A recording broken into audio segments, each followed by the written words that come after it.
Ayeba fethu so mna ngokuphawula kwami malungana nohambo olutsha uSaling azathi alithathe kwi-Sundowns from Pirates to Sundowns yabo.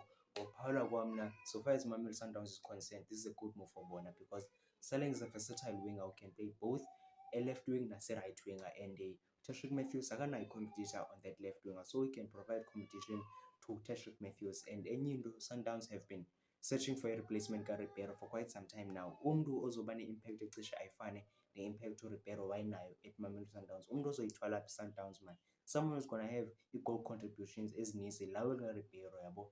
And then enye into I'm looking forward to, into endiyilindeleyo, is to see the weight of the success yale move lena kaSaling, is to see ukuthi izoba yimpumelelo engakanani na, because sonke sayazi uba there's so many players that played for iPirates neSundowns, but quite a few of them have been successful at Mamelodi Sundowns yabo. So now ungandixelela uba how much of a success do you expect from le move lena kaSaling? But mna, I'm not expecting a success, and I'm expecting a short-term success, to be honest yabo. And then enye into, naku lesizogagana khona noMonapoli Saling, I'm not sure whether nge-31 kaJanuwari okanye 18 kaFebruwari okanye 18 kaFebruwari, kodwa ke naku lesizogagana khona noMonapoli Saling esigodini sikaMaminzela. That's if umdlalo akazuwughosta, so wona khona.